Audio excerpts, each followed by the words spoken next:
second. Avatara Meher Baba ki jai. Yeah, please start with that. Yeah. Avatar Meher Baba ki jai. How to love God. To love God in the most practical way is to love our fellow beings.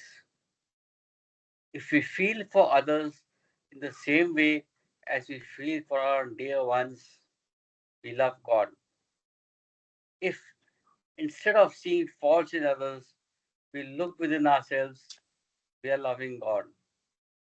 If instead of robbing others to help ourselves, we rob ourselves to help others, we are loving God. If we suffer in the suffering of others and feel happy in the happiness of others, we are loving God.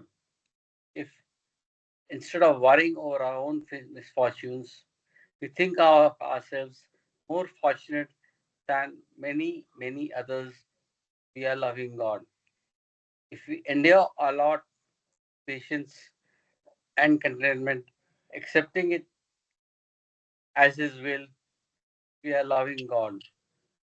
If we understand and feel that the greatest act of devotion and worship to God is not to hurt or harm any of His beings, we are loving God.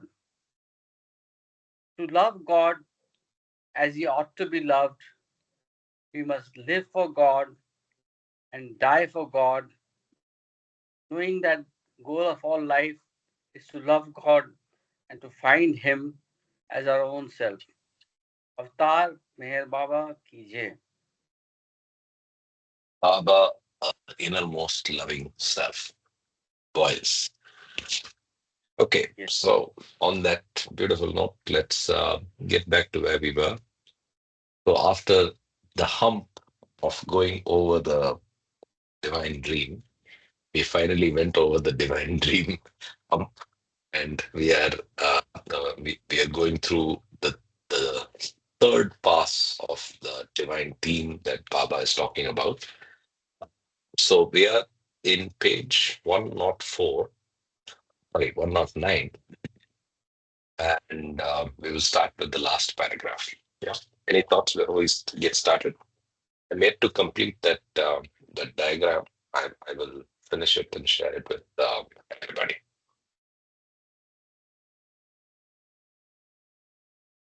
Okay, so let me start reading then. It is in Avatar Mahapapa Ki Jai. It is in accordance with the procreated impressions of the varied, individualized, conscious assertions of and inanimate and animate forms and beings that illusion consistently maintains its apparently infinite and varied stand. Keyword being apparently infinite. Idea of mithya, right? It is because of this unfailing and apparently unending chain of varied, individualized, procreated impressions that the original creation, originating out of the original whim of God, is consistently preserved while being concurrently evolved so that every individualized form and being in existence may consciously experience the answers to the first word, who am I, as I am an inanimate thing. I am an animate creature. I am a rational being. I am a man.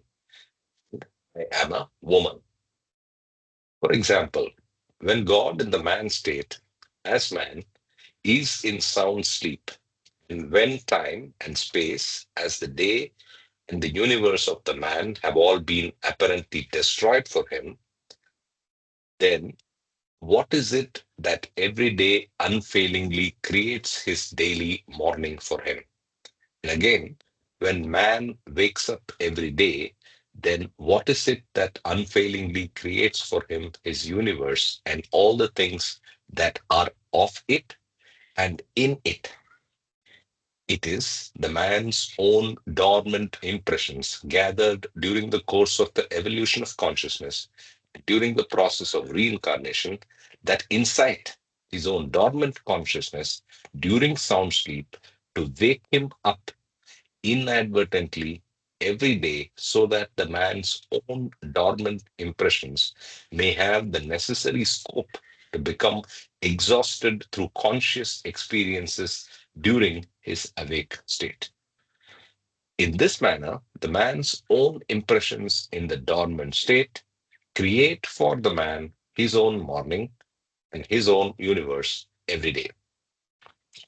Although both the daily morning and the universe of the man were simultaneously created for him by his own dormant impressions, yet both were already handily preserved for him by his own impressions of his life in the everyday awake state. And also the procreation in his own everyday life of deeper and deeper impressions or sanskaras of the already existing illusion or of the original creation, which sprang from the original whim of God. Eventually, both the morning or the day and the universe of that man are destroyed by the man's own opposite impressions experienced in his sleep state, which are diametrically opposite to the impressions of his wake state. So, in this, we are seeing the explanation for all the three roles: the creation role, the preservation role, and in sleep, the destruction role. So, during the course of literally every 24 hours, any way you look at it, you are going through all the three phases, and the cause after the original cause is the push of your impressions, right? So I think, speaking of which, I want to draw your attention to the video that I sent. I think it was last Saturday, or I think Monday or Tuesday. I sent a very nice brief video which talks about the nature of God, but in that he actually gives another very good logic for the dream and the divine dream. So I don't know whether anybody got a chance to see it. Y- So anyway, Yeah, coming I back did. to the Jay Baba, I did go through it, and what caught what is very uh, you know you know, I s- specifically thought of you, Ashok, because there was a reference to uncaused cause yes, in that uncaused video. cause, and Yes, there is also the dream, a divine dream within the divine dream. So that is yes. what we are living in, Jay Baba. Absolutely. So, and the nature of this, the fact that God is all pervading and is not limited by space and time is beautifully logically explained by that, right? So why is God not limited by space and time? It is in the same way as I mean, you can use the dream analogy to explain it and defend that logic, right? So it's beautiful. I- I'm glad you enjoyed it. Okay, so coming Absolutely, back to, thank you. yeah. So again, for when I share these videos, it's more to share my excitement of understanding something which is core and in essence in Baba's thinking or in Baba's darshana, in Baba's cosmology. But it helps us break away a piece and make it ours, right? So when you learn, you basically ingrain or adopt and absolutely experientially understand something perfectly. And those that always happens in bits and pieces. So when those bits and pieces click into place in the jigsaw, I like to share it. So uh, please indulge me, and please feel free to share also when you have such moments of discovery and clicking in place. Yeah. I by the way saw your video, Mamaji, that you sent. Okay. Yeah, yeah. Okay, let's continue. Hence, in regular unfailing succession, God in the man state as man consistently asserts himself as the creator of his own creation through the dormant impressions of man, as the preserver of his own creation through man's leading the everyday life in the awake state, procreating the impressions of creations, and as the destroyer of his own creation through the opposite impressions of man when he falls asleep and then ultimately passes away in the sound sleep state. Every day, finally destroying the very creation as individualized by his consciousness, man once again creates, preserves, and destroys the whole creation through the play of impressions. Even through the very being of everything and of every creature, God consistently asserts his infinite triune attributes as the creator, the preserver, and the destroyer. As in the nature of the man state, so also in the nature of every state of God, God consistently asserts directly and indirectly, apparently and really, his infinite triune attributes of creator, preserver, and destroyer at one and the same time. One time as God, one time as the individual. Even in the very pulsation of the heart and in the functioning of the lungs, the three aspects of the infinite triune attributes never fail to assert. With every pulsation of the heart expands, relaxes in the refractory period, and contracts, simultaneously heralding the advent of the birth of a being on the one hand, and sustaining the life of the being on the other hand, and finally, with the eventual and final contraction leading to the physical death of a being. Very interesting analogy. So, the analogy is every heartbeat is also replaying the creation, preservation, destruction analogies. So what is happening is the heart contraction is expansion is creation. The refractory period, which I believe is the period where it's doing nothing. Then the third phase where it contracts, it's equated to destruction. Any comments from the medical doctor on this analogy? I'm just thinking about it. So the what is the blood coming into the heart, Correct. then heart expands, then the heart pumps the blood out.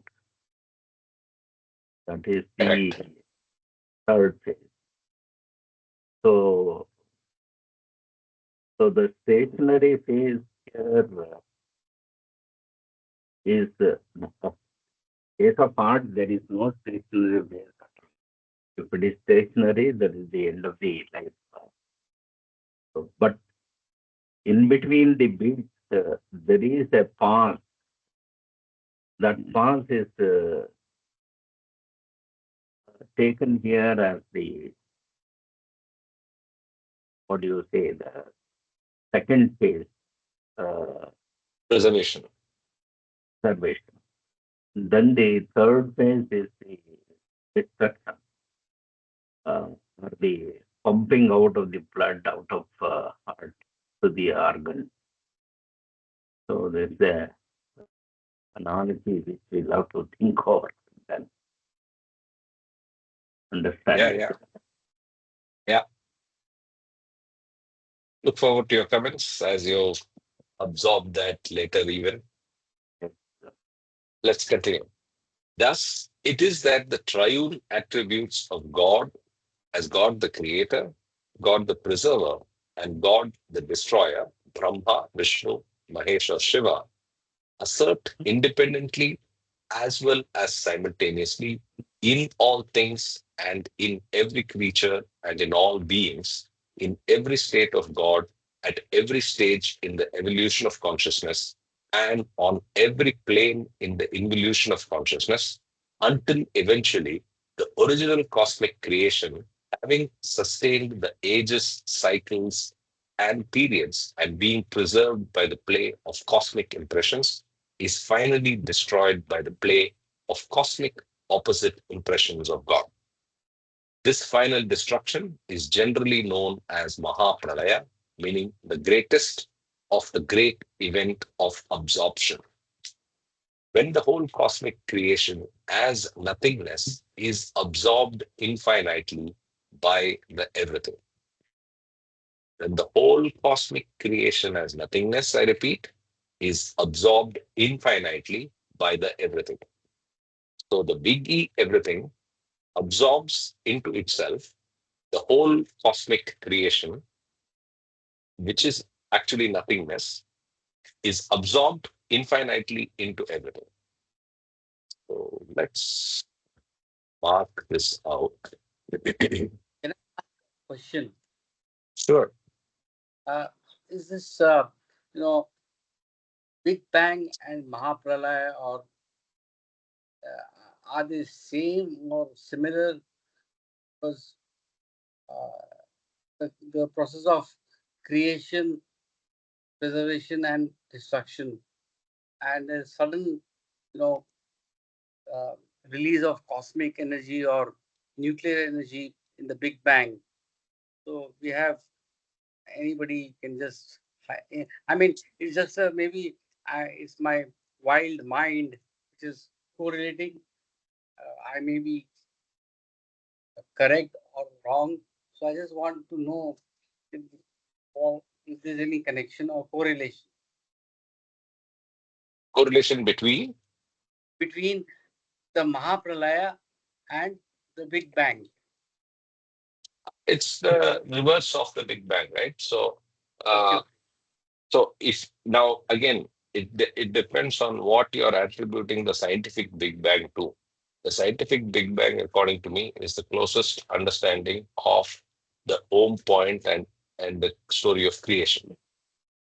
Okay, scientific uh, closest understanding that human frontiers of science have reached, right?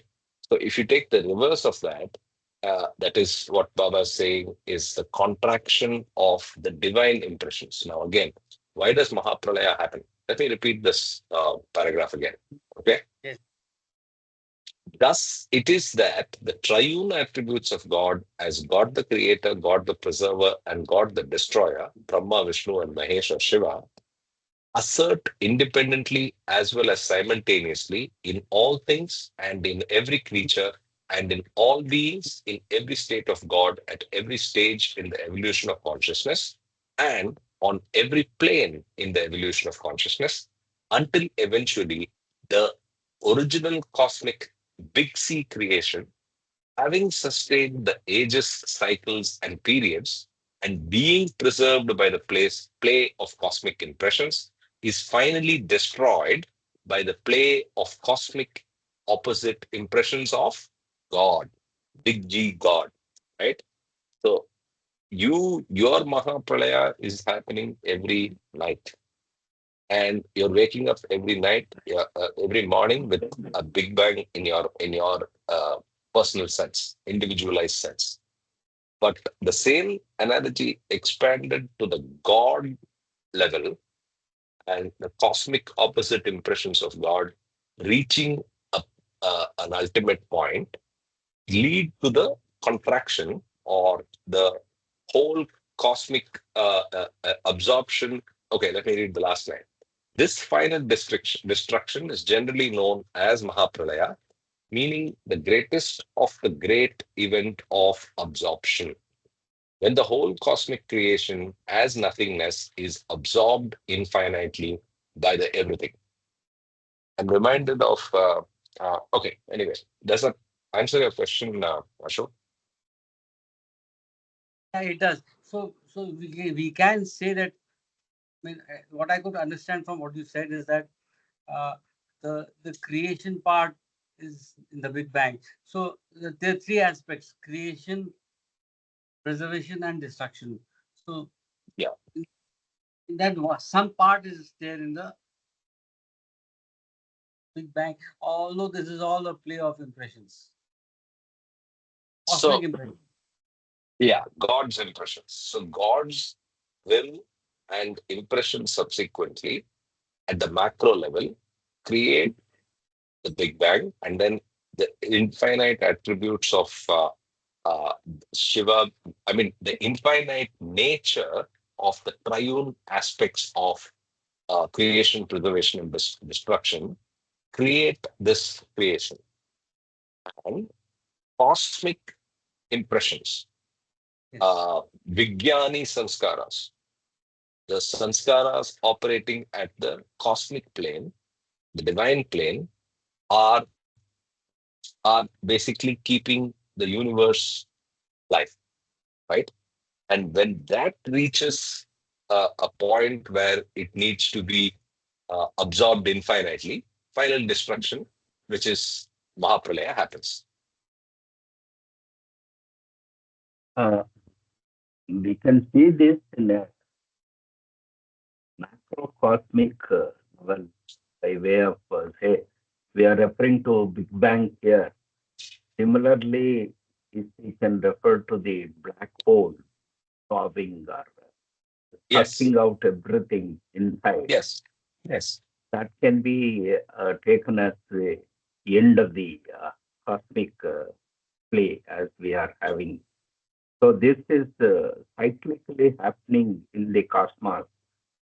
Scientifically also there are evidences. Yeah. areas like this. So what we are experiencing right now is a play going on, and one day it may be uh, everything is absorbed in, and then after a period, it may emerge out as a new cosmic cycle. So that can be referred to as Mahapralaya, possibly. And in Vedantic terminology also, it is the same. So everything as it is existing suddenly goes out of action, the play of all the activities, and then there may be a period of stillness, and then suddenly God once again thinks, "Who am I?" And then everything starts maybe in a different way or uh, whatever it is. We can't imagine that. So then another cycle starts with all this process. So that is how it can be interpreted, I think. Yeah, Baba. Yes, yes, absolutely. So if you take all the analogies, all of them uh, are corresponding to the three phases: the creation phase, the preservation phase, and the destruction phase. You take the dream, same thing. You take the heartbeat, the same thing: creation, sustenance, and then eventually destruction. You take the big cosmic picture. There also, it's creation, preservation, and destruction. Right? I'm trying to think of some. Yeah, yeah, Yeah, Jai Baba, I think yeah. what you said is, correct. I mean, those analogies, like one is in the micro basis is our breathing cycle. Inhalation is creation, retention is preservation, and dissolution is when you're breathing out. So, from a very subatomic angle, also we see that the subatomic particles are creating, there's creation, preservation, dissolution happening within the subatomic, universe, as well as in the macro world where we know about the stars. And in between, we as human beings are going through so-called, reincarnation, which is also a form of creation, preservation, dissolution. Because if you look at our own solar system, it's been found that our sun is a third generation star in this particular Big Bang. You know, so within the 13.8 billion years, our solar system is 4.5 billion years, which is a third generation star. And if you look at from a top down approach in the big picture, all of this is happening in the divine dream of God, right? So it's like a Russian doll, Yes. one inside the other. So each one of us technically being a holographic image, even though Baba has given us the knowledge that the first human drop soul became, who became God realized, became the avatar. So before the avatar came about, before the first human drop soul became the avatar, he was just like any one of us, correct? So in terms of space time, which only exists during the waking state, um, so there is no difference between the avatar and ordinary human being, except the avatar is self-realized, the drop soul, whereas we ordinary human beings are going through the process within a dream within a dream, because even within the dream, we are going through three different states of consciousness, correct? So the Jagran, Sushupti, and the Sapna. So those three are also mutually exclusive, but they are interconnected in their own way. But the higher state is the Turiya state, which is where the perfect masters and the self-realized beings who don't technically go to sleep like us, their consciousness is fully awake. So, in a way, I think in one of the supplements of God Speaks, Meher Baba has said, technically nothing is happening. You're just watching your own movie. It's like the white screen in a movie theater. It doesn't care whether the movie theater is open or not, whether the movie is going on or not. So I think if we reach that kind of witness, what I call pure observer witness state, then you're done. And so I mean, this whole God Speaks is a framework to give us one way of understanding how this whole process can be looked upon. Jai Baba. Absolutely. Key takeaway I took is the Russian doll. I was thinking of what is the way to describe it. The best way is the Russian doll, right? The doll within the doll within the doll, right? The key thing is in all the levels of the doll, the smallest to the biggest, there is one common element, which is the nature or the ingredient or the make the what the doll is made of, and that is divinity, and that is God. So if you take it And, with that and also analogy, the layers of the onion, the layers of the onion you yes, keep yes, peeling, you come to nothingness. So yes, technically, nothing is going on. It's just like you started from 0 degrees centigrade. I'm sorry, 0 degrees on the circle. You go up to 90, 180, 270, 360, which we can look as whim, creation, preservation, evolution, reincarnation, and involution. And you come back to 360 degrees, come to the same point, which can be looked upon as from unconscious divinity 0 to conscious divinity, which is 360 degrees. This is the whole game. Okay, Baba. absolutely. Okay, let's continue. That was useful. In the process of evolution, unconscious God did obtain full consciousness, not of his original infinite state, but of the gross and finite. After all the struggle during the course of evolution, which achieved full consciousness for God, no doubt, at what price was it gained? The cost was the burden. I'll repeat that previous line. After all the struggle during the course of evolution, which achieved full consciousness for God, no doubt, at what price was it gained? That is the full consciousness. The cost was the burden of the legacy of impressions accumulated in the gross form, the last medium of association of the evolving consciousness of God, through which full consciousness was completely evolved in the instant that God identified himself with the human form. Therefore, God, in the man state, is still unaware of his original state, despite having gained full consciousness. This unawareness is due to the unwanted, though necessary, burden of the gross impressions still clinging to the full consciousness gained. Jai Process, Baba, just one yeah, uh, input here. The word God in the man state. I mean, I think we have heard this so many times, and each time in different kingdoms, the word God is the common denominator, like God in the subatomic state, in the mineral state, in the plant animal kingdom. So everywhere, basically, the word God comes. Only thing is, state is different, and his consciousness is different. Correct. So the only thing that is happening is this whole evolution process is the evolution of consciousness, which becomes full and complete in the human form, first human form. But God in the man state or God in human form is covered by these sanskaras or impressions, which is what we are doing now is spending sanskaras and unwinding sanskaras. Jai Baba. Jai Baba, Kama, you mentioned three things: Sushupti, something, and Jagrat and and Swapna. Swapna.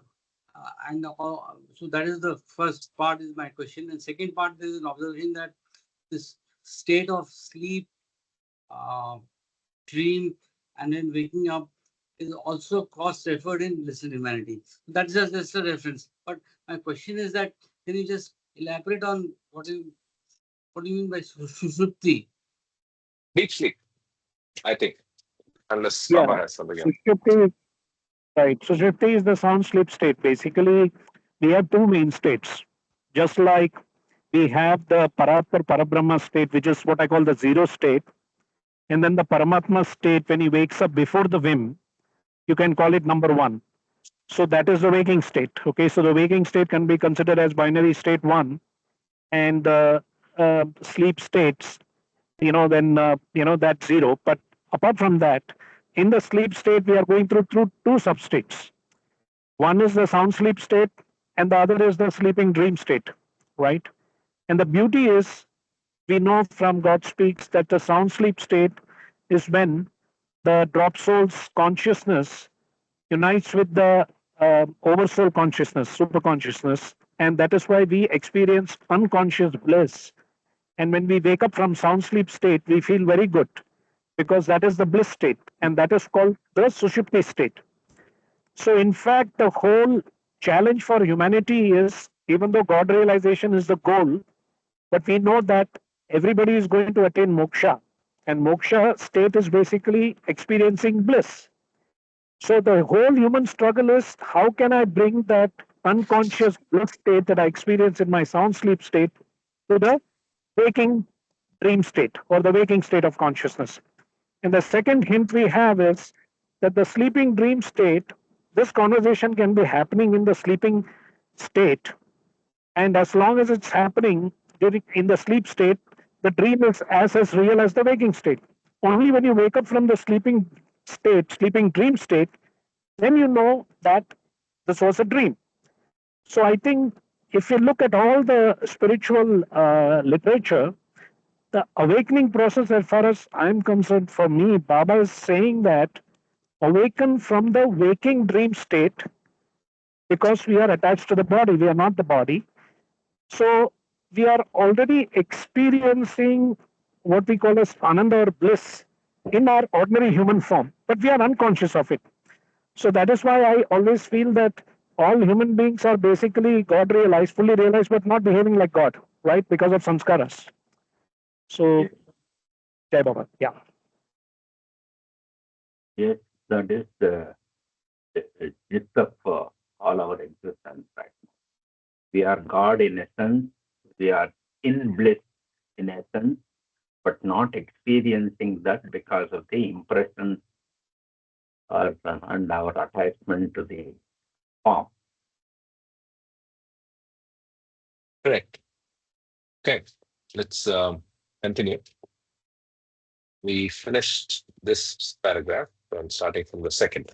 The process through which God, in the man state, struggles to unburden these finite impressions is one which takes place through opposite impressions and is called the process of reincarnation. And there is a supplement reference, which is 19. Let's go there.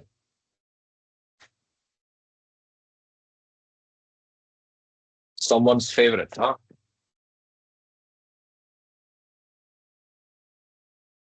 Yes. So it's real birth and real death. There is one real birth and one real death. You are born once and you really die only once. What is the real birth? It is the birth of a drop in the ocean of reality. What is meant by the birth of a drop in the ocean of reality? It is the advent of individuality born of indivisibility through a glimmer of the first most finite consciousness, which transfixed cognizance of limitation into the unlimited. I repeat, it is the advent of individuality, born of indivisibility through a glimmer of the most through a glimmer of the first most finite consciousness, which transfixed cognizance of limitation into the unlimited. What is meant by the real death? It is the consciousness getting free from all limitations. Freedom from all limitations is real death. It is really the death of all limitations. It is liberation. In between the real birth and the real death, there is no such reality as the so-called births and deaths. What really happens in the intermediate stage, known as births and deaths, is that the limitations of consciousness gradually wear off until the consciousness is free from all limitations. Ultimately, consciousness, totally free from all limitations, experiences the unlimited reality eternally. Real dying is equal to real living. Therefore, I stress, die for God and you will live as God. Die for God and you will live as God. Karthik, that would be You, yeah. Good. Thanks for highlighting. Yeah. yeah, you are first a child, then you grow old and drop the body, but you never die and never were born. In the East, Vedantists believe in reincarnation and in a number of births and deaths until one attains godhood. The Muslims believe in one birth only and one death only. The Christians and the Zoroastrians hold the same belief. All are right. But Jesus, Buddha, Muhammad, Zoroaster all meant what I mean by real birth and real death. They say you are born once and die once. And the so called births and deaths are only sleeps and wakings. The difference between sleep and death is that after you sleep, you awake and find yourself in the same body. But after death, you awake in a different body. You never die. Only the blessed ones die and become one with God.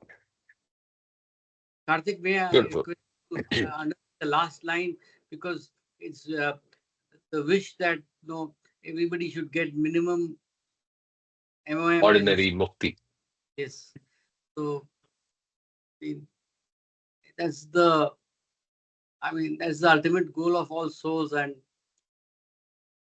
we should all pray to Baba gives us this. I think you can repeat that first paragraph. It's point on individuality is so much stress, and it is that is the crux of everything. Yes, this one, right? You mean this one? The Yes, third yes. paragraph. Yeah, Whatever yeah, you yeah, mark now.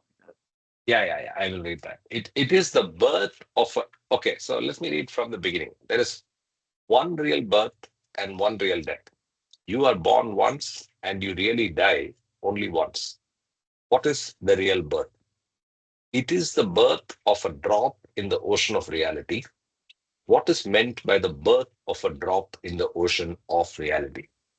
It is the advent of individuality, born of indivisibility through a glimmer of the most finite consciousness, which transfixed cognizance of limitation into the unlimited. So So that is it's the whim, it's the glimmer of most finite consciousness, which is the question, and which introduces limitation into the unlimited. But it is born of indivisibility. Yeah, I think Jai this Baba. also deserves to be marked out. Yeah, Kama. Yeah. So the way I interpret this one real birth and one real death is basically the one real birth which you just read, which is the drop soul, right? The birth of a drop soul in the ocean of reality, which is what we call as the real everything. Okay. And then the real death is basically you can call it Manonash or Nirvana or even Moksha, because ordinary Mukti, because that is when you're not coming back. That is your getting out of the samsara, the wheel of birth and death. So, in between the real birth and real death, we have many false births and false deaths.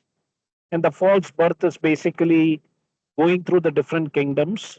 And also, when we go through the human form, going through many reincarnations is also a form of false birth, right? And the false death is, of course, every time we drop our body and then we reincarnate in the male or female form or whatever, or even through the different kingdoms. So it kind of reminds me of the other thing that we have read, the everything and nothing, where we have the real everything, the real nothing, then the false nothing, and then the false everything. So something to kind of ponder about. How it relates to this. Of course, it just came to me about when he was talking about the real birth and real death. But in between, we have many false births and false deaths, of course, which is part of the illusion. Okay, Baba. Chart 7, yeah, chart 7. Yeah, chart 7. And I don't know the specific one you're referring to in everything and nothing, but yeah, the key. So in Baba's framework, one of the most important tools and semantics he uses is around everything, nothing, and the bigger reality. So yeah, multiple references are available of that. Now, the point that I stressed on this paragraph is the advent of individuality, Correct. born of indivisibility. I can't be divided. I am this assertion of individuality. Uh, we have to lose that. So all the dictates Baba says, love the other person, and all this making it equal. So the losing of individuality remains the cornerstone of all that uh, awakening process. So the whole of sansaras build up this individuality more and more, and gradually we have to unwind and then release this sense of individuality so that you immerse back into the ocean. So what you came out as a drop, you should go back into the ocean and uh, remove that identity of a drop. So all these ideas are given by this single paragraph. Jai So Baba. do you become the ocean, or does the drop discover its true nature of being same as ocean? Is the individuality sustained when you reach the point of God realization, or is there a merging of sorts? We will leave that for experience. Yes. But is it losing of individuality or realization of Jai Baba, there is one paradox I think that comes to my mind. Technically, if nothing is happening, and we know that, God, Paramatma, is basically self fulfilling. He knows everything. Even though he has a whim, and the whim is, who am I? And the answer is also given, Aham Brahmasmi, I am God. So the paradox is, someone had asked me, like, why should God go through this process of who am I? He's supposed to be, infinite knowledge, infinite power, infinite bliss, or eternally all knowing. Why this aspect? So the answer had come to me that the entity called existence or God wanted to amuse itself. So it has to imagine Leela. itself that it was unconscious of knowing itself. So you can see that, like when doctor was talking about the individuality maintained by the drop soul, the interesting contrast here is that the drop soul pretends to be unconscious, right? But it's actually part of the ocean. Only when it comes out of the ocean as a drop soul and gets covered by this, the first impression of who am I, then it's going through this whole process to discover itself that it is, the God, the God state, Paramatma state. So I'm not articulating this well, but I think you get the gist of what I'm saying. Anyway, stay Baba.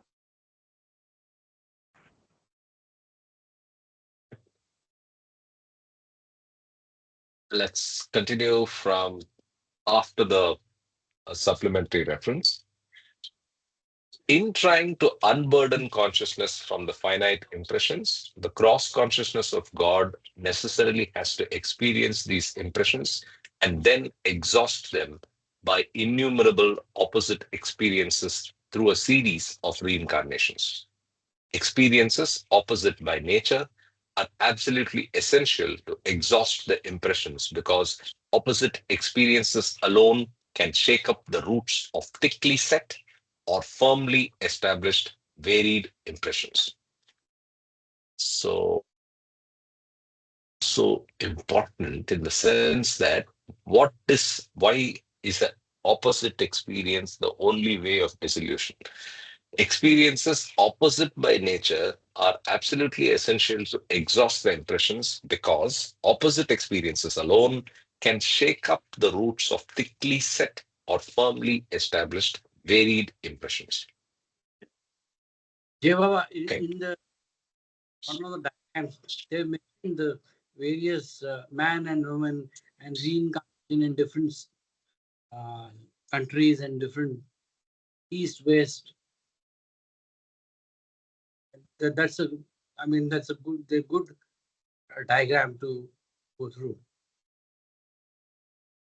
Can you say that again? I didn't follow. Your Yes. audio was a bit choppy.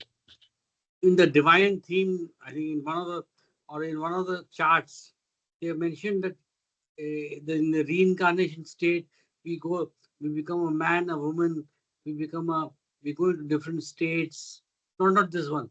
We go into different And this countries. also has, yeah, Yeah, this also has, yes, definitely. yeah, And then we go to different countries.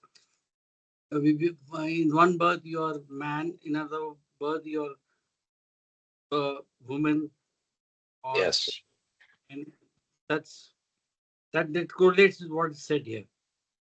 yes.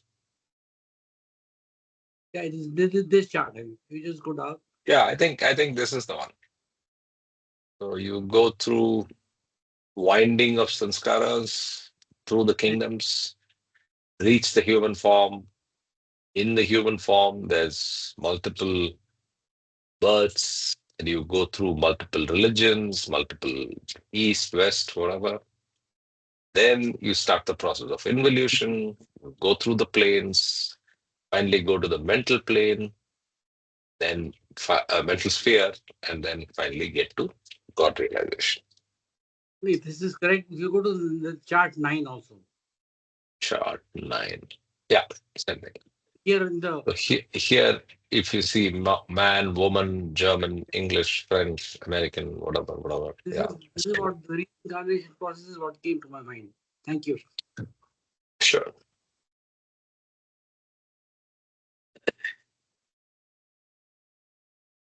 Sorry. Okay, I continue.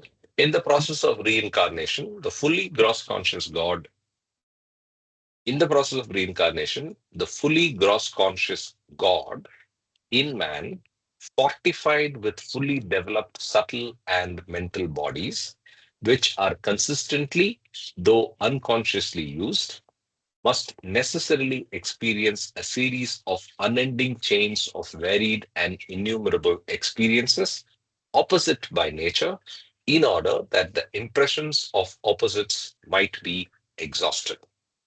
These impressions are constantly being imprinted upon or picked up by the mental body or the mind of man and are retained or released by the subconsciousness in man. When these impressions are released through the subconsciousness and full consciousness of God in man, as man, he has varied experiences according to the variety and the intensity of the impressions released. Whereas the subtle body of man, which is the seat of energy, energizes these impressions to activate man into committing actions in his everyday life of either the dream or awake state, as the case may be. These actions are also opposite in nature to the varied related opposite impressions. So, impressions lead you to actions, and they alternate between the, the opposites, and that process is managed through the retained impressions in the body, mental and the subtle bodies, of which both are in their full state once you reach fully capable or fully competent states once you have reached the human form. So that's the process of reincarnation. Thus, in the man state, on the gross plane, although energy and the mind are fully developed and are continually and consistently used, yet they are employed indirectly and unconsciously. When on the planes of energy, that is on the subtle planes, this energy is divinely and consciously made use of. But on the subtle planes, the mind is made use of indirectly and unconsciously. On the mental planes, when this big M mind is made use of divinely and consciously, big E energy is only made use of indirectly and unconsciously. So I think I just got a thought. So to actually play with the rules and create a miracle, you have to come down to fourth plane, because otherwise you are indirectly and unconsciously using it. You have to move the, so even as a perfect master or an avatar, to get something to operate at the energy level, you have to come down to the the subtle sphere, right? So I'm reminded of what Baba said about miracles and Jesus. So he said, and I think we read about it in what's the song of, I mean, what's Francis Brabazon's book, Stay with God, right? And Stay with God, he says, the world has uh, lowered the stature of Jesus to that of a fourth planar because we are excited with miracles, right? So I was reminded of that. Yes, yes. There's there's Karthik, a footnote. What is that? there's a cross reference, star. Yeah, there's a footnote. Yeah. So the footnote is, see also Meher Baba, control of mind over energy and manner, life at its best, edited by Ivy O'Doose, and it's page number 38, published by Sufism Reoriented in 1957. Do we have a soft copy of that? I think so. Let me just see if we have it. Give me 1 second, please.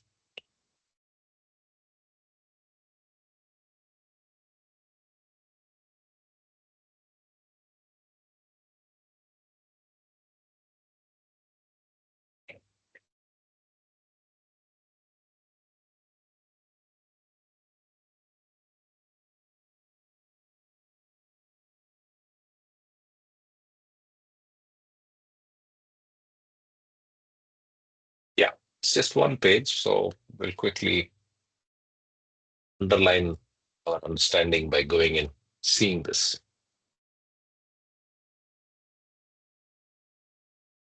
Yeah. Control of mind over energy and matter. Right?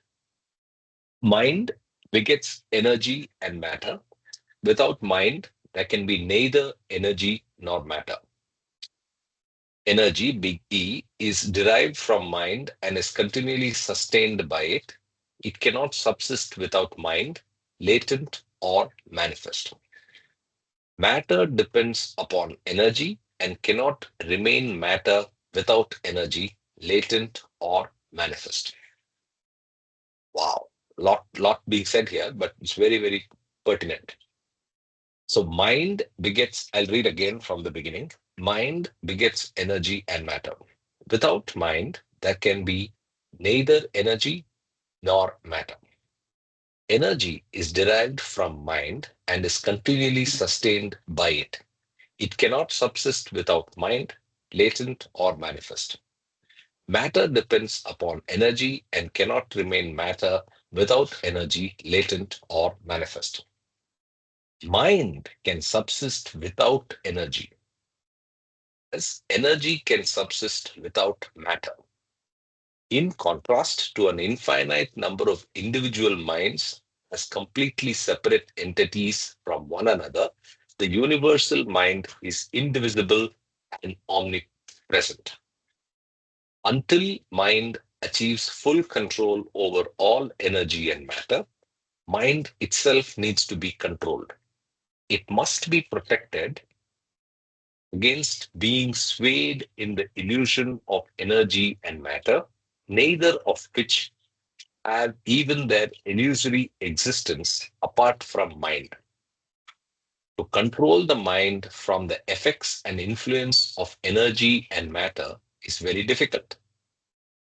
For example, when a man is slapped, his mind is apt to respond with an act of greater violence, and this action of revenge is an unnecessary distortion of the mind, a sheer waste of energy, and fruitless use of matter.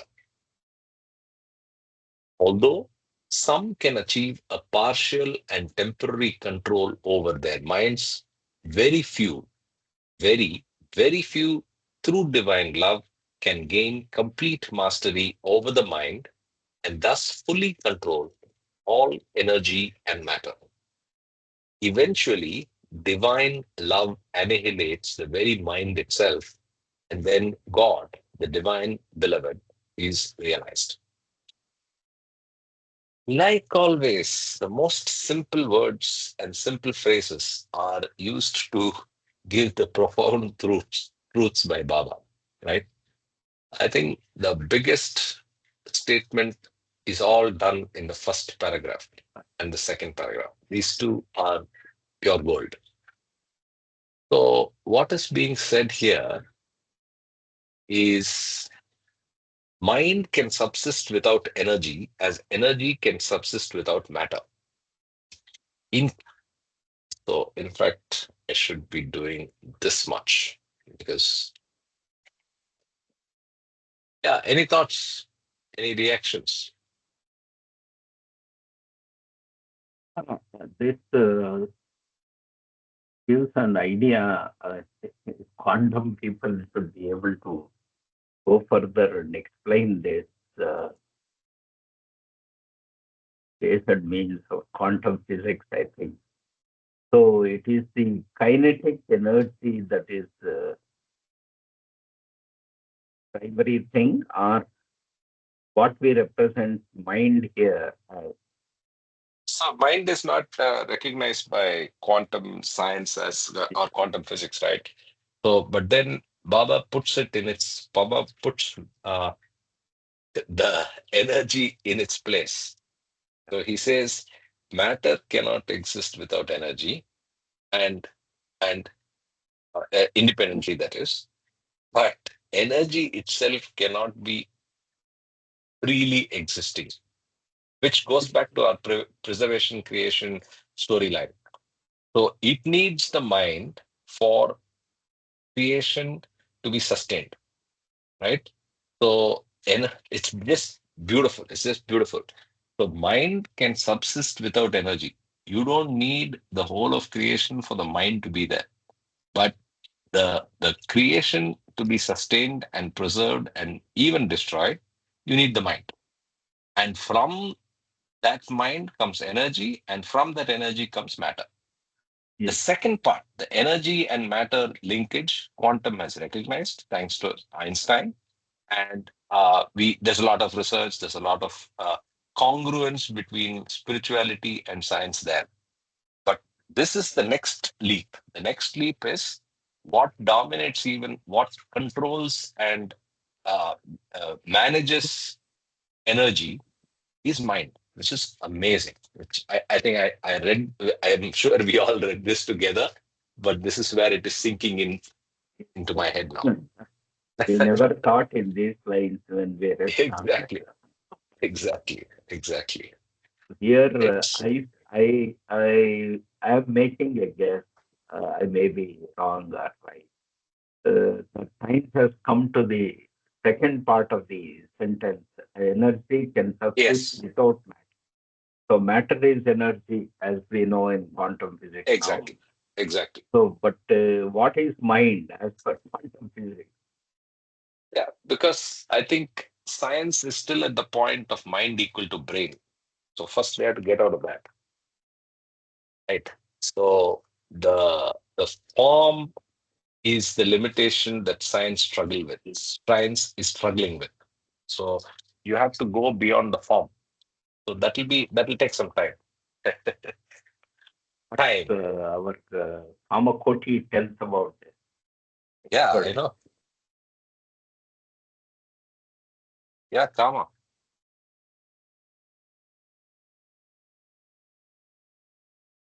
he is not awake to this. The Jai Yeah, Baba can is underline the universal mind is indivisible and omnipresent.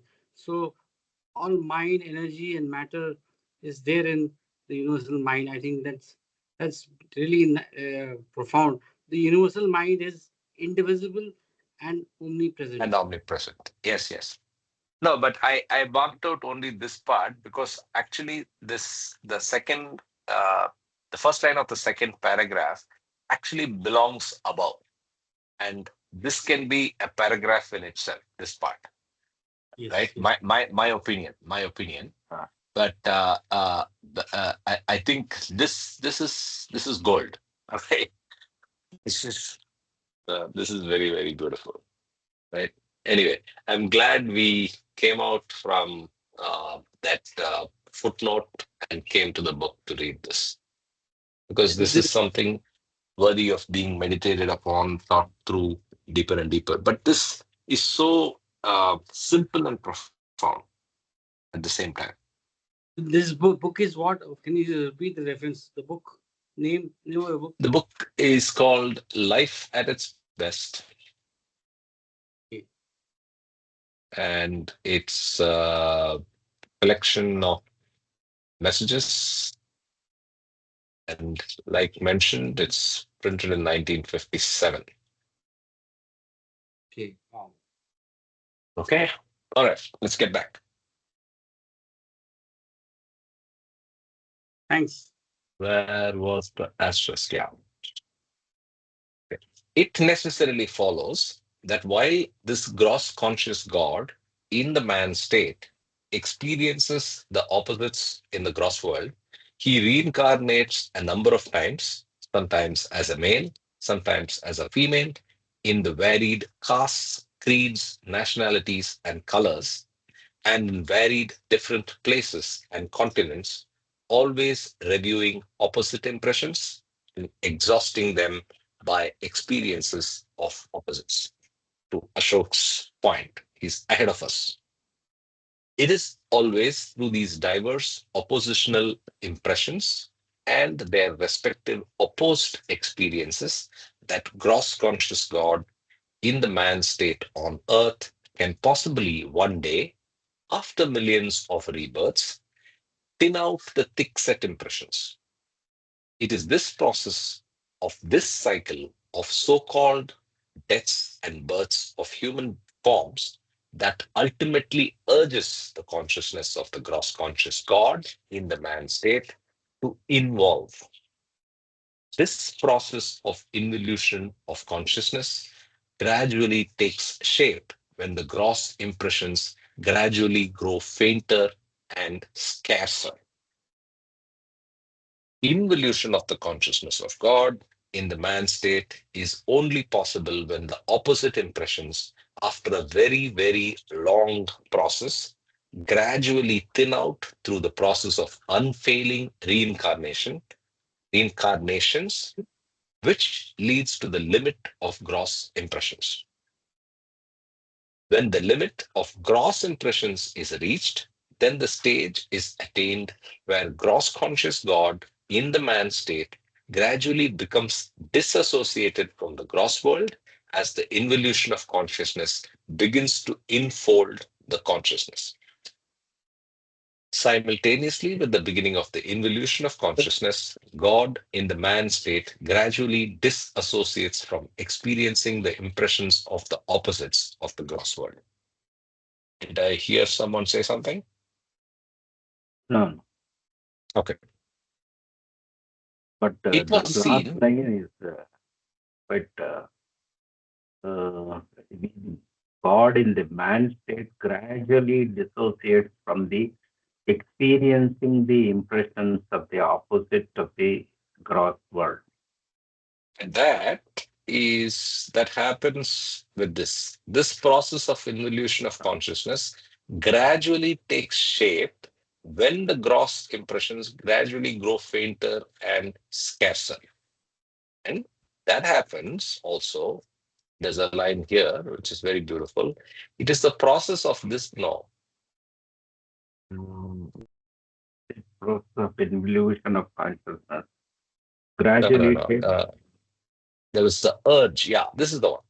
It is the process of this cycle of so-called deaths and births of human forms that ultimately urges the consciousness of the gross conscious God in the man state to involve.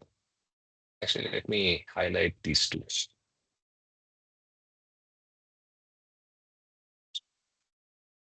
Right? And then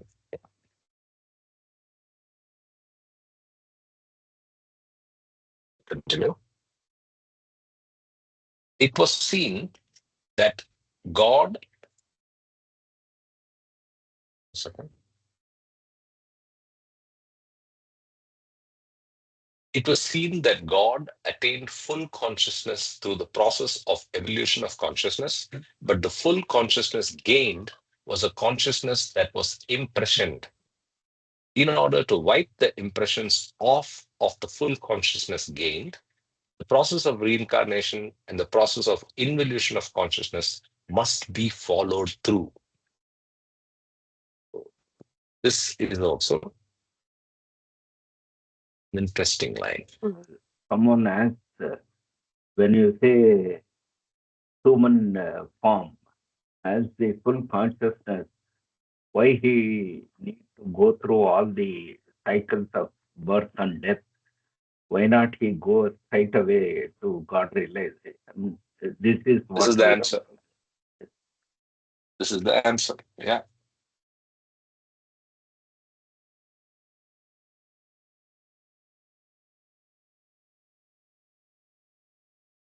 Okay. Let's continue.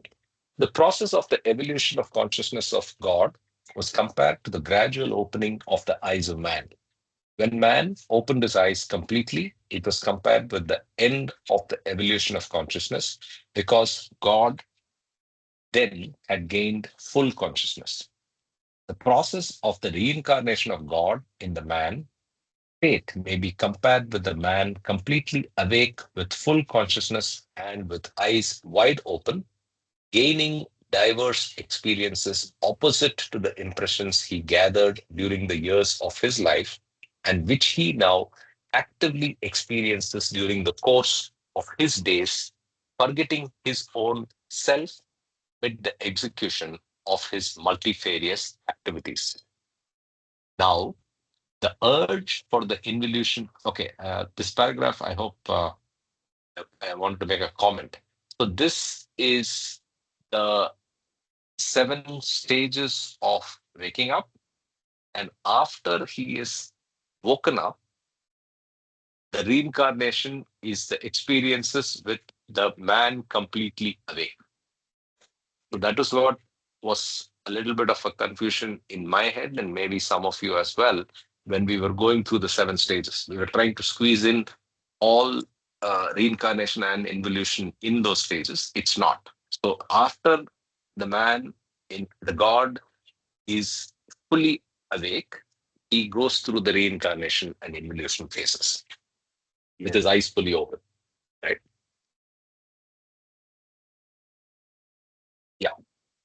Now, the urge for the involution of the consciousness of God in the man state may be compared with a man who, having been engrossed in his activities of the day, at last finds time when the day's work is practically over to pay attention to his own self rather than to his activities. Thus urged, man's attention shifts automatically from external activities towards paying proper attention to his own self. Just as full consciousness was evolved in 7 different stages, so too evolved full consciousness is completely involved through the process of involution in 7 different stages.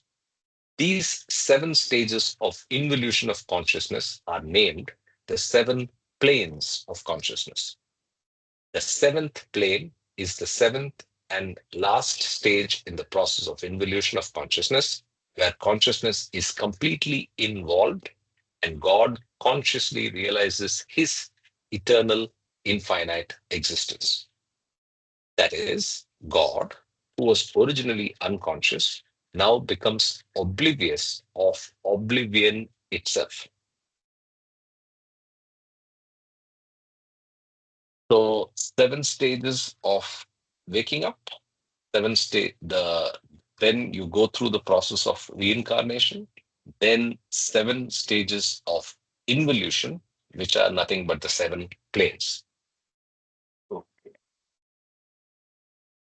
These 7 stages of gradual involution of the consciousness of God in the man state may be compared with the wide open eyes of a man, at first gazing straight ahead of him and away from him.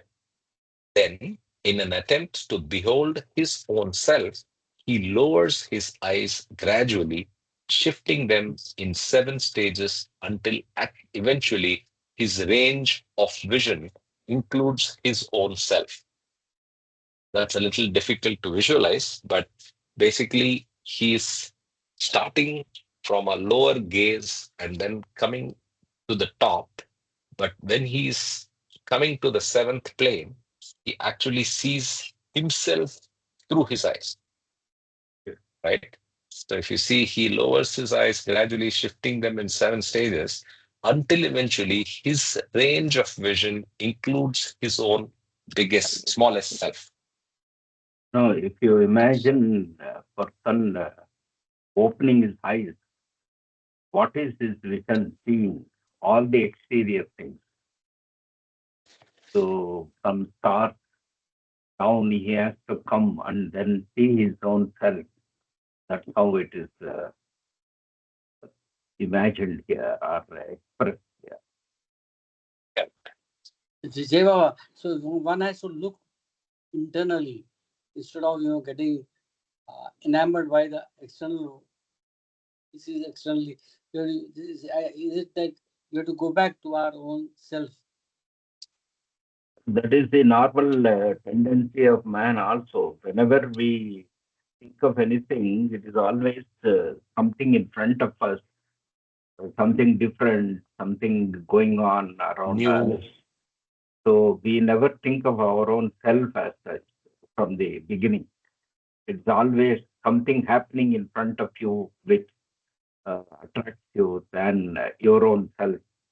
So we have to shift the gears and then try to see ourselves. That is the So 7th stage. that's not just the 7th stage. Through the 7 stages, he's already doing that because Yes, he's moving away from the subjective experiences yes, to the that objective process of experiences. Yeah, coming back to the self, that is involution. correct, correct. Perfect. Very good. I continue, these 7 stages of gradual involution of the consciousness of God in the man state Okay, I finished that paragraph. I'm sorry. So I continue now from the last para in this page. Through unfailing, numerous reincarnations, wherein a limit to gross experiences is reached, and when the gross impressions become faint and almost defunct, the gross consciousness of gross conscious God in the man state gradually begins to involve, and God in the state of man is initiated into the process of involution of consciousness. At this stage, the involving gross consciousness experiences partially the first stage or plane of the subtle world through the medium of the already fully developed subtle body of God in the man state. This is the initial stage before the first plane, where the involved gross consciousness of gross conscious God in the man state obtains the first glimpses of the first plane of the subtle world and experiences their impressions partially through the gross body and partially through the subtle body. Here, both the gross and the subtle senses are simultaneously used. So here the subtle senses and the gross senses are at play. The impressions are experienced partially through the gross body and partially through the subtle body. Let's just underline these things. And maybe this is the reason for the music, the art, these things happening more in the lower part of the first plane, Mm, where we okay. need the body as well as the Senses. sense. The lower sense organs are coming to play. You get the smells, you get listen to divine music, you see divine sights. It's a good point. Yeah. Okay. This is the stage where God in the man state stands, as it were, on the line of demarcation which delimits the gross world from the subtle world, and where the consciousness of God in the man state experiences strange things. With his gross eyes, he obtains glimpses of the subtle plane. With his gross ears, he hears celestial music of the subtle plane. With his gross nose, he enjoys subtle sense. In short, gross conscious God, in the man state, partially on the first plane of the subtle world, experiences subtle impressions with the gross senses. Now, Mamaji is ahead of us. So he explained exactly what was said here already. Okay. So, but I found something interesting, and I hope you guys did too. Did you notice something in the capitalization in this paragraph?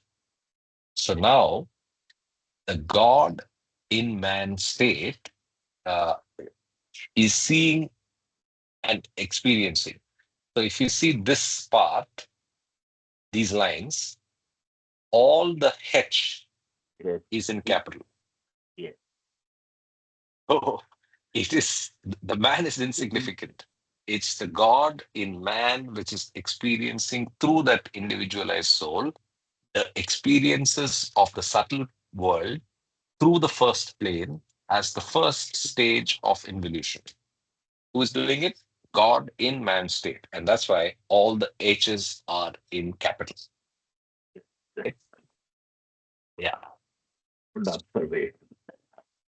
What is that? So, good observation. It missed our vision that Correct, correct, capitalization correct, of it. correct, correct. Let's continue. With further involution of gross consciousness, in fact, let's mark it out.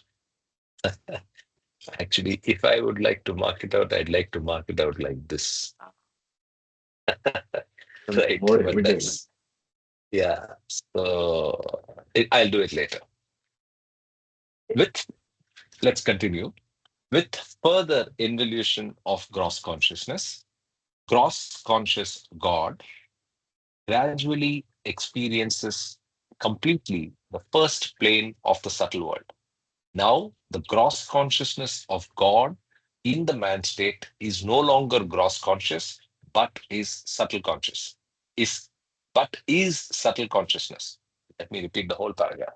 With further involution of gross consciousness, gross conscious God gradually experiences completely the first plane of the subtle world. Now, the gross consciousness of God in the man state is no longer gross consciousness, but is subtle consciousness. So it's a gradual change. And if you notice why that is gradual, uh, here he uses the word before, right? So if you notice, all this is before the first plane. Okay. And then this is where he says, now you are in the first plane. Completely experiences completely the first plane. I mean, we have to. And it is also Baba's referred, words are very, yeah, and also here it is referred as God, not as correct. man. That's Yes, yes, why, again, yes. yes. Right through, right through. The last page onwards, it's like that. So it's now God in man. Everywhere he's using the phraseology God in man. Yeah. God, like here, God in the man state. Yeah. Okay, Karthik, you said let's continue. Baba something, so that doesn't No, include me. no, I tell you that. I see, I just said Baba's words, the more you read and read again, there's something to learn, something to pick up again and again, especially God Yes, speaks. you have Yeah, to move from H to every time small you H read, to big H to G. Yes.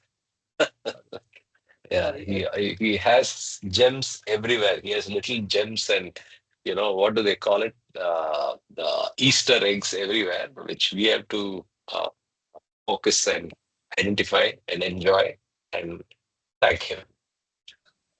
absolutely. Every time you read, God speaks. Different pearls of wisdom come in. Yes. Correct, correct, correct. Okay, I continue. Subtle conscious God in the man state gradually becomes conscious of the second plane of the subtle world as the involution progresses on and on to infold consciousness further and further. The subtle world is the domain of infinite energy, the infinite and unlimited power, which is an aspect of the infinite trio nature of God, when radiated from unbounded infinity into the finite worlds of illusion, is translated into the finite and manifested in the domain of the subtle world in the form of infinite energy of the subtle world. A lot being Can, said, but can you what repeat I'll that read it again paragraph? slowly. Sir,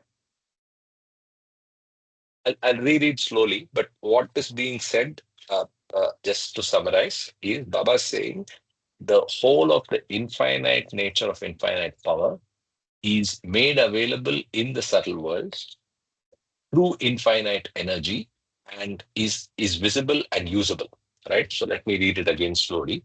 This subtle world is the domain of infinite energy, the infinite and unlimited power, which is an aspect of the infinite trio nature of God, when radiated from unbounded infinity into the finite worlds of illusion, is translated into the finite and manifested in the domain of the subtle world in the form of infinite energy of the subtle world.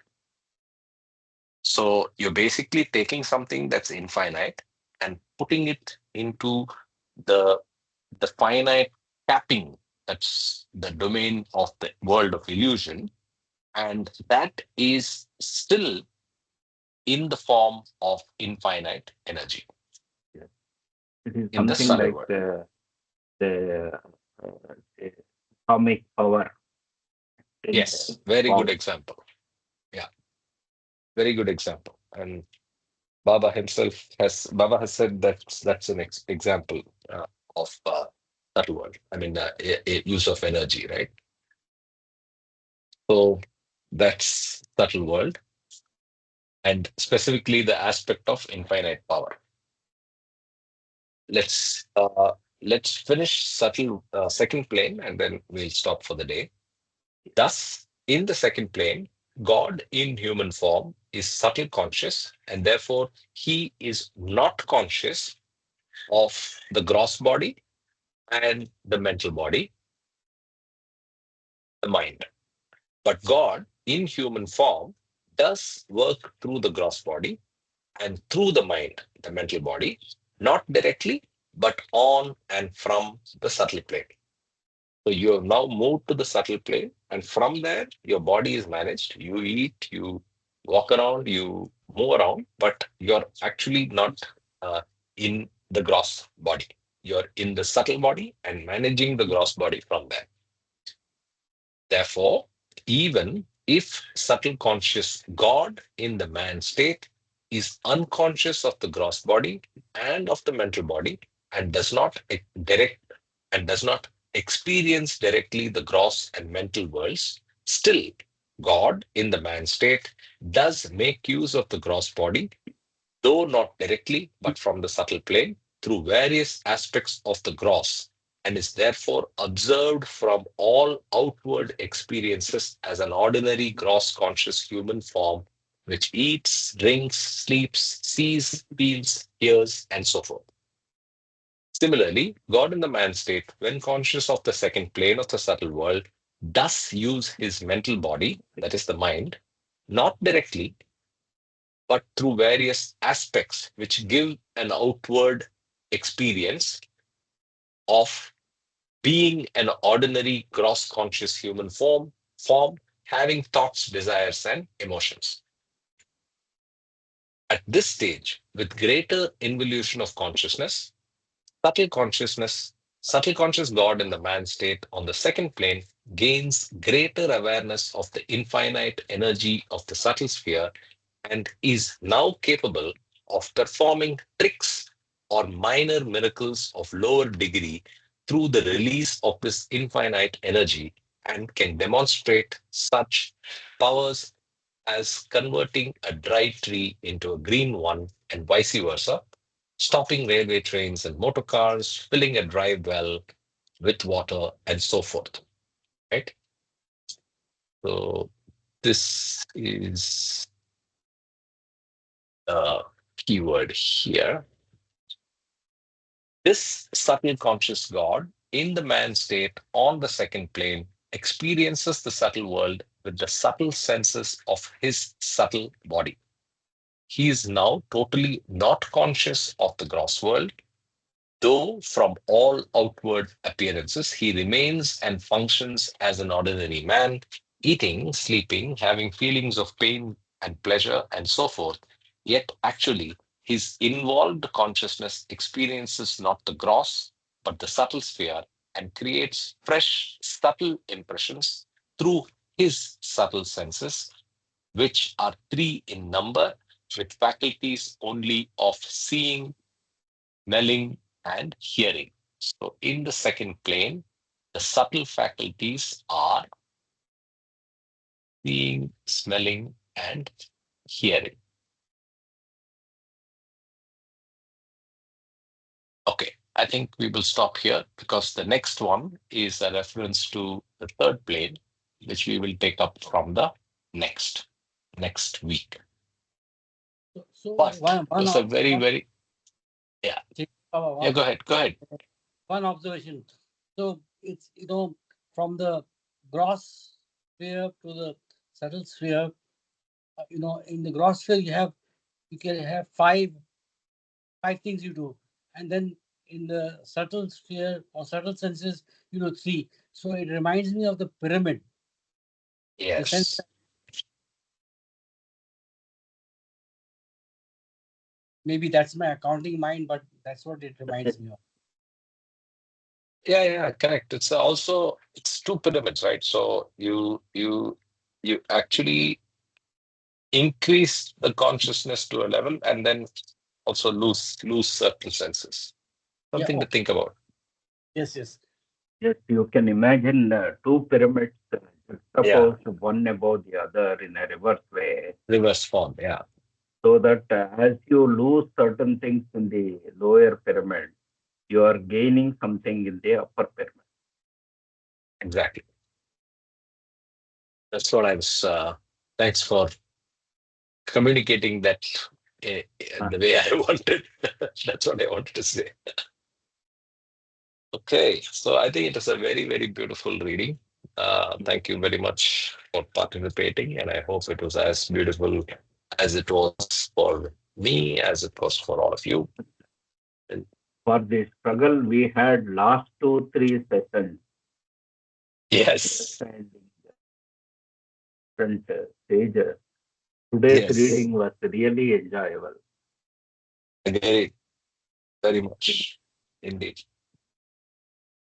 Thank you so much. And Kama, are you still in wakeful sleep state, or because we asked a question you didn't answer? Anyway, he's not there, I guess. Okay, thank you very much. Thank you, Let's Jai catch up. Baba. Let's catch up next week. Have a great week ahead. Par Mehtaba ki jai. Ray, Karthik, There you are. are you free There you to are. talk Yeah. after this? Yes, I'll Hello? give you a call. I'll give you Karthik, a call. where are you? I'll give In you a call. Bangalore? Okay, Yes, okay, I do will that. give you a call. Yeah. Karthik, I